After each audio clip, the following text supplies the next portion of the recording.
What's up, everybody? We got Jake Hawks, aka Hawks Boy. Thank you. And we've got Brandon Lee, aka Believe. What's up?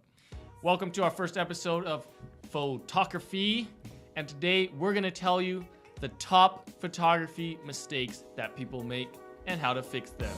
Let's do it.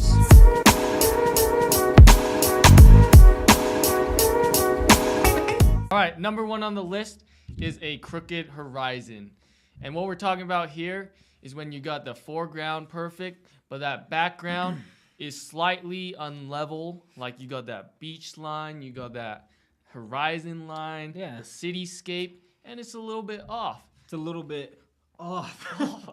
The problem with this one is some people don't notice it, but they'll still notice that something about the photo is a little bit off, like in their heads when they look at it.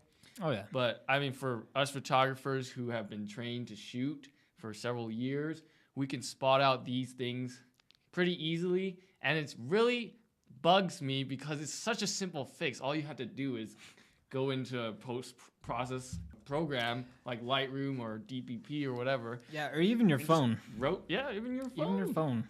Instagram has it. You know, there's apps that have it. Visco, lots of stuff. Exactly, and all you gotta do is rotate that image so that the lines match up. Yep. Cool. All right, second on the list is a blurry or not in focus picture. And what we're talking about here is two different types of blur. We got motion blur, which is from like your standard camera shake, where it's dark indoors or at night, you get a blurry picture. And the other one is a blur of the background when you're using depth of field, shooting at lower apertures. And you get that out of focus, even sometimes just barely out of focus, person in the frame. What can we do to like fix this? What do you think? Things that we can do to fix that is to up your shutter speed game. Like if you're doing sports, it's gonna be blurry if your shutter speed is small. You know, if it's 1/60th, right? And so you're gonna want to bump that up to like the 4,000. Yeah.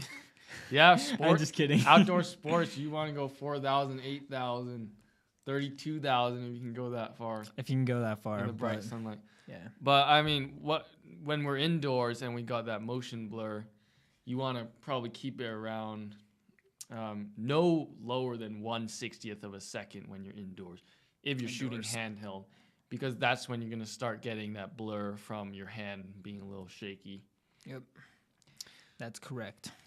What are some other things we can deal with this problem with the motion blur? You want to open up your aperture as wide as it can go. Oh yeah. So let in more light. Yep, and that is called the f-stop. If you didn't know, for amateur photographers, that is your f-stop. You can bring up your ISO. The problem with bringing up your ISO though is then you start to introduce grain on some of the lower end camera some models. Noise. Yep. Some noise there. But you can also fix that in post in Lightroom with the noise reduction. Oh yeah, for sure.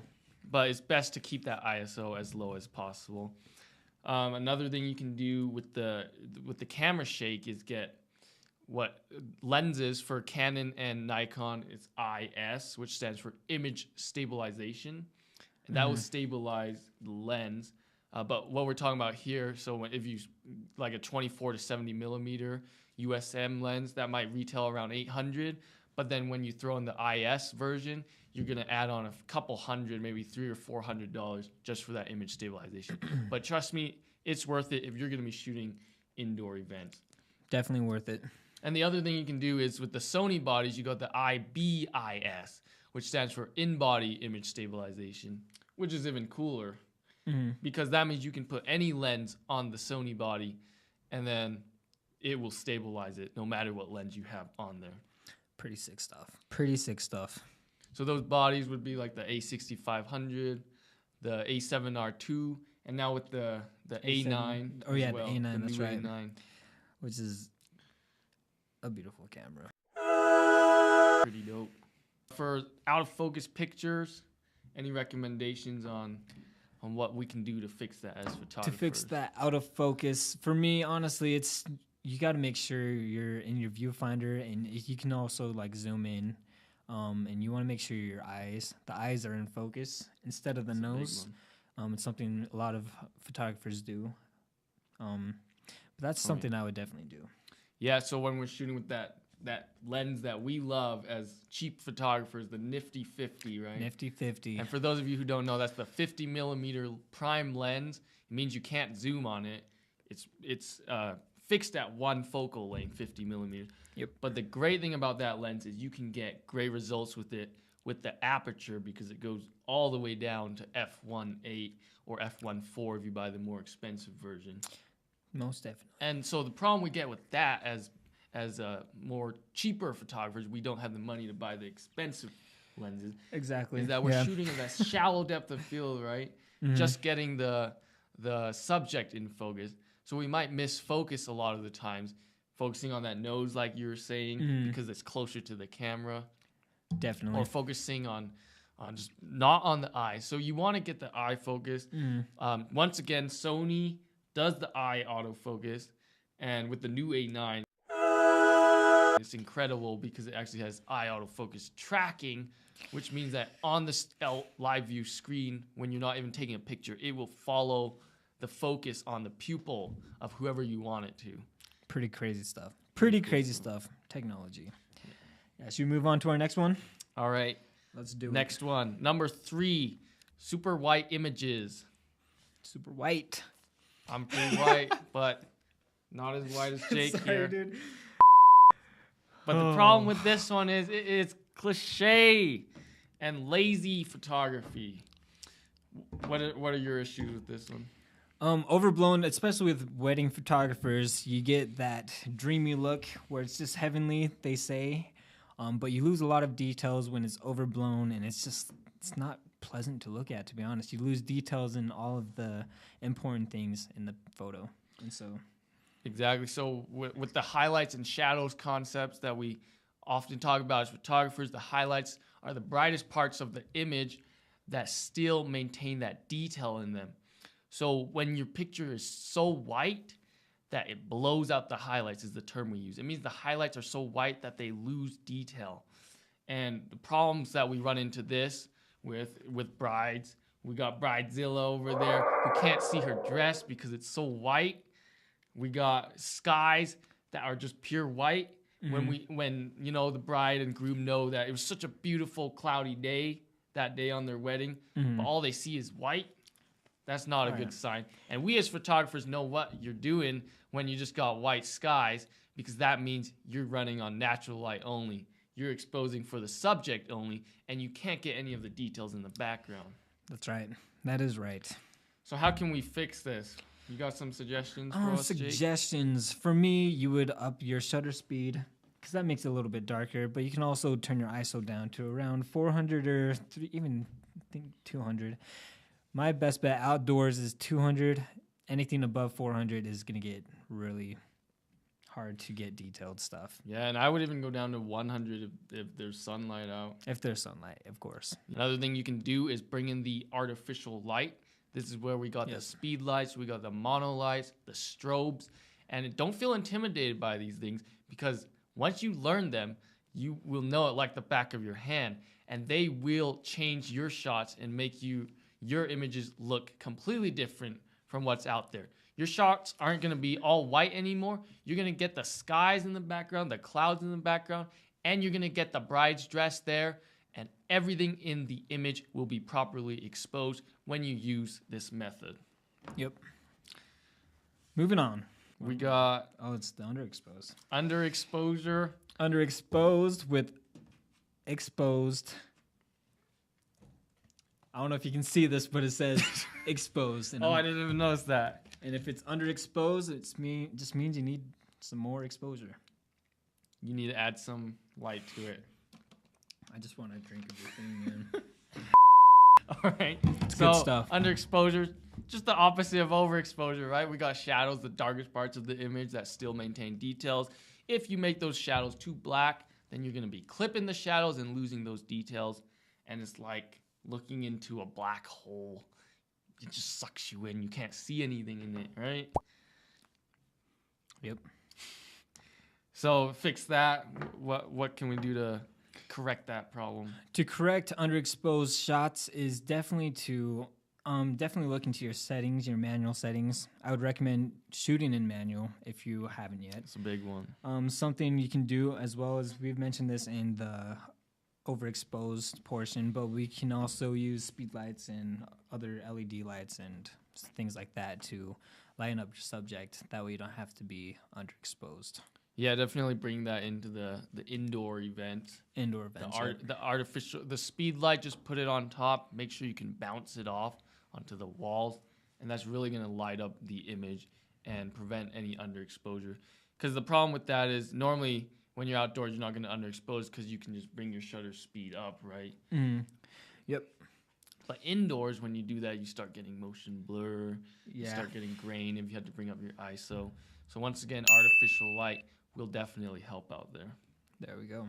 All right, next up on the list is amputated fingers, toes, faces, heads, hair, shoes, feet. And the problem with this one is people like their whole body intact when you shoot them. That's right, especially with beautiful women. They want everything in the picture. That beautiful hair. They do not want their hair missing, So that's a good example if we put it that way. Indeed, and especially with the dress. I know it's hard a lot of times. I do it myself, but you try to get the whole dress in there. Make sure you get the whole face in there. If you're going for the full body shot with the portrait instead of the landscape, make sure you get the feet in there. Or if you're cropping it in post, make sure you crop. There's certain rules, like you don't want to crop below the elbow because then it looks like you're cropping off their arm. You want to crop above the elbow, stuff like that. You don't want to be a murder photographer. That's right. Don't do that. Next up on the list are bad black and white photos. And what we do here a lot of the times is we're taking a color image and we say, okay, the focus is bad, or okay, it's blurry, the lighting was bad, and we say, let's just convert to black and white, and then we'll deliver it to the client. Yeah, you can't throw a Michael Jackson on a photograph. That's terrible. That's just not right. The right thing to do is to go Billie Jean on it. Make sure you have a perfect photo, and it's in focus, and it's all those things. Exactly. And let's talk about a little bit what makes a good black and white photo. And so we got light theory, which says the brighter parts of the image draw your attention into the photo, while the darker parts of the image, the shadows, draw your attention away. Likewise, on the other side, we have color theory, which says the warmer colors, like the reds, the oranges, the yellows, the sunlight colors, those are going to draw your attention into the photo, while the cooler tones, like the blues and the greens, are going to draw you away from the photo. So we want to combine those two aspects of lighting and color, and we want to make an image that draws you in immediately to the photo.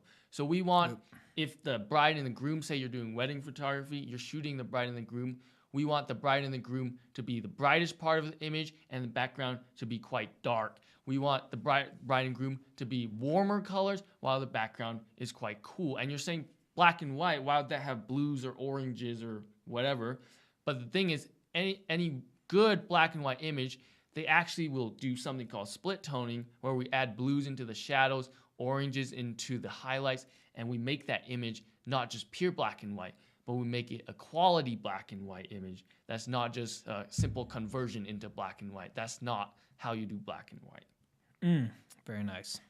All right, next up on the list is the blind photographer, the one who's not paying attention to what's going on in the background and only paying attention to what's going on in the foreground.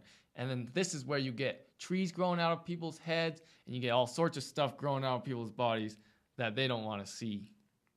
Yep. My take on this is that, I've had experiences where I have clients and they would get back to me and they'd be like, hey, there's this thing sticking out.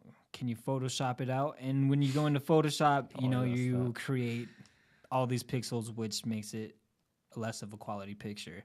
So definitely what I would do is make sure things are, out of the background that are distracting to the main subject. And so that's usually how I take it.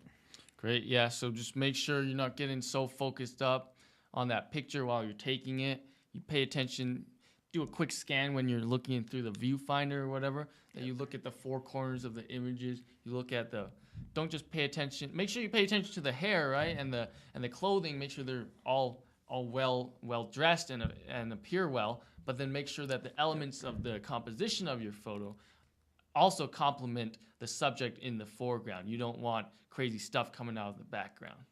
Yep, that's right. All right, next up on the list, we got making people look ugly with bad angles. One bad angle I know is shooting quite low, going up. You're going to see into people's nostrils. Those boogers. Yeah, exactly. You make their legs look really big, which you just out girls of don't proportion like. for sure. Yeah. Yep. So especially shooting at a wide angle is really difficult. It's one of the hardest because you get all sorts of distortion with wide angle, which means, so we're shooting at focal lengths like 35 millimeter, 18 millimeter, 14 millimeter. These wider focal lengths are going to distort the lines in the pictures. Like, for example, if you were to take a picture of a large building, the building in real life is actually straight, the lines, but in the picture, it's going to start bending those lines because of the distortion. That's right. And so we got optical distortion. That's a problem with shooting wide. But then we also have compositional distortion when shooting wide, which is where whatever is closest to the camera ends up looking the biggest, and whatever is farthest away from the camera ends up looking to the smallest. Mm-hmm. So this is where we have problems of making people's arms or legs or parts that they don't want. Body parts. Body parts blowing up. Yeah. Exactly. Right on. Cool. We will move on to the next one, which is boring photos. That's right. What is your deal with boring photos? The deal with boring photos for me is the cliche ones. The ones you see all the time. And we've talked about this a while back, but you were talking about the Eiffel Tower and how, people take the same picture, and that's just boring to me. It's just like, get creative. Get creative, man. Different angles will definitely help. Try out different perspectives. One thing we like to do, again, with that nifty 50 lens that we love as photographers because it's so cheap yet so good. They say the zoom is with your feet because there is no zoom on the lens, which bugs some people. But that actually helps you get really creative compositional shots. Mm-hmm. And same thing with the angles.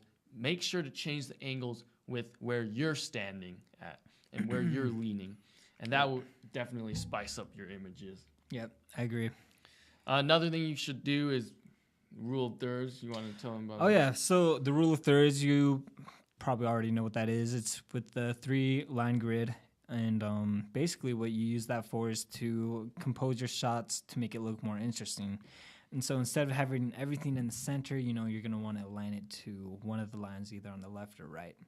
And so you want to hit those certain points. But there's a lot more that you can learn about the rule of thirds somewhere else. But we'll probably cover that in another video. Exactly. So we don't want to center everything.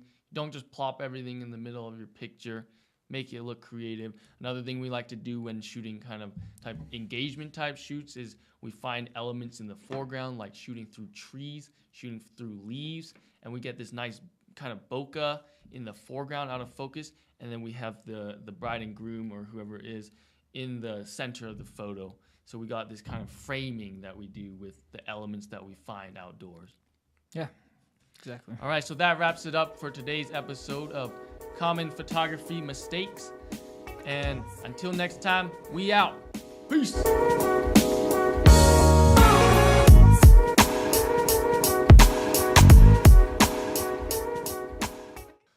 We can, that one, because there is no zoom. Do we need to redo again? No, just keep going, bro. You just make me laugh. Deal with this one. Well, we're going to have to cut that. I looked at the camera. And fully intact. Sorry, bro. I'm sorry, bro. We're going to have to cut that out. I looked at the camera, man. This is bodies. A big problem. Why? Big bodies. What? Say that again.